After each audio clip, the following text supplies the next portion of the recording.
Dikiranya ikan daging tuna, warga tak ada yang curiga jika itu adalah jenazah korban pembunuhan oleh tersangka yang disebut namanya sebagai Fauzan.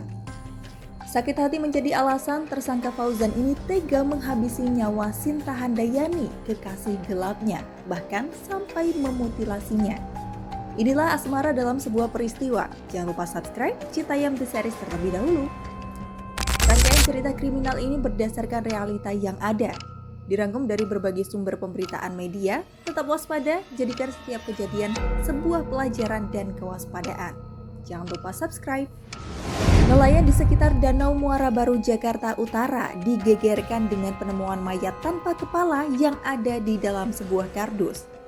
Si buruh kapal saat hendak ngopi sambil ngadem curiga dengan bungkusan di pinggiran dermaga. Bungkusan kardus itu dinaikkan ke dermaga, warga melapor ke kepolisian. Menunggu polisi datang dan saat dibuka benar saja jenazah tanpa kepala mengagetkan semuanya. Bersama polisi akhirnya ditemukan juga kepala korban yang berjarak tak jauh. Lalu apa yang sebenarnya terjadi? Tentu tragedi ini berawal dari jalinan asmara antara Fauzan 43 tahun dengan Sinta 40 tahun sejak 2020 silam. Minggu 27 Oktober 2024, Fauzan dan Sinta yang masih di mabuk asmara ini membuat janji untuk bertemu di salah satu hotel di kawasan Pluit, Jakarta Utara. Saat itu, mereka berdua janji bertemu saat jelang malam, yaitu pada pukul 17.30 waktu Indonesia Barat. Sinta ini berpesan kepada Fauzan untuk membawakan ikan tuna. Ikan tuna yang dibawa dengan sepenuh cinta dan harapnya. Karena Fauzan adalah seorang pedagang ikan tuna yang diambil dari nelayan. Namun sayang, oh sungguh sayang, Fauzan ini lupa membawakan ikan tuna pesanan kekasihnya itu.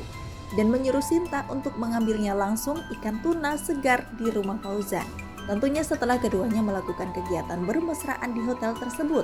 Masih di hari yang sama, malam menunjukkan pukul 9. Sinta meninggalkan hotel untuk menuju rumah Fauzan. Fauzan sudah duluan meninggalkan hotel dan berada di rumahnya yang berada di kawasan Muara Baru, Penjaringan, Jakarta Utara. Saat tiba di rumah Fauzan, Sinta ini diminta oleh Fauzan untuk naik ke lantai 2 rumahnya. Namun permintaan halus Fauzan ini mendapatkan respons yang berbeda dari Sinta, di mana Sinta ini menolak, namun disertai perkataan hinaan kepada orang tua dan istri sah Fauzan. Inilah awal yang membuat Fauzan emosi. Kata Sinta begini, "Saya tidak mau, takut ada perek atau pelacur." Perek yang dimaksud adalah istri sah Fauzan, karena sepertinya Sinta ini memang tidak ingin berjumpa dengannya. Dijawab oleh Fauzan, "Istri saya sedang tidak ada dan sedang dagang, dan di rumah tidak ada orang." "Ah, kamu juga anak perek," masih sindir Sinta. Kata-kata inilah sepertinya yang membuat emosi Fauzan naik seketika. Benar saja, Fauzan yang emosinya langsung tinggi, langsung mencekik leher Sinta selama 20 menit. Tentu ini membuat Sinta kehabisan nafas dan tak bisa lagi bergerak. Tubuh dan wajahnya perlahan membiru. Gak puas sampai di situ, masih tersulut emosi, Fauzan seperti kesetanan naik ke lantai 2 dan mengambil pisau yang biasa dipakainya untuk memotong ikan tuna. Digunakannya pisau tersebut untuk memenggal kepala Sinta. Karena keahliannya memotong hewan, sebab dia berprofesi sebagai tukang jagal sapi dan kambing. Keahlian ini membuat Fauzan hanya membutuhkan waktu 2 menit untuk melakukan hal keji tersebut.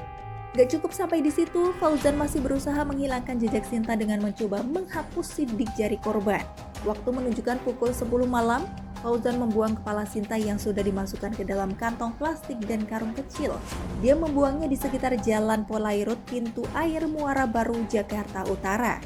Usai membuang bungkusan yang berisi kepala itu, Fauzan kembali lagi ke rumahnya. Keesokan harinya jenazah Sinta bagian tubuh masih ada di rumah Fauzan. Sekitar pukul 7.30, Fauzan berniat membuang bagian tubuh ini. Dia membeli sejumlah perlengkapan seperti karung berukuran besar, kardus, hingga tali. Dia mencoba menutupinya dengan memakai selimut terlebih dahulu, dilapisi kardus dan diikat dengan tali rafia. Setelah terbungkus rapi, Fauzan kemudian menghubungi temannya berinisial J untuk membantu membuang bagian tubuh Sinta. Kala itu Fauzan mengelabuhi temannya, dia bilang jika hendak mengirim bingkisan ikan tuna dan minta diantar ke Bandara Soekarno-Hatta. Ini dilakukan agar temannya mau membantunya mengangkat tubuh Sinta. Dengan berbagai daya upaya karena melewati gang sempit rumahnya, akhirnya keduanya berhasil membawa tubuh Sinta keluar rumah. Pukul 8 malam Fauzan dan J ini tiba di Bandar Udara Soekarno-Hatta. Kembali Fauzan mengelabuhi temannya, jika orang yang hendak dikirimi ikan tuna tidak bisa dihubungi, sehingga bungkusan yang disebut berisi ikan tuna itu bakal dibuang. Kemudian di jam 10 malam Fauzan mengarahkan J untuk membuang bungkusan ke tempat yang dirasa sepi di Jalan Pelabuhan Muara Baru. Bagian tubuh Sinta ini dilemparkan begitu saja ke pinggir laut Pelabuhan Muara Baru yang sepi. Keesokan harinya, 12 jam kemudian yaitu di jam 10 pagi, tubuh Sinta ditemukan oleh warga setempat yang curiga dengan bungkusan mengambang.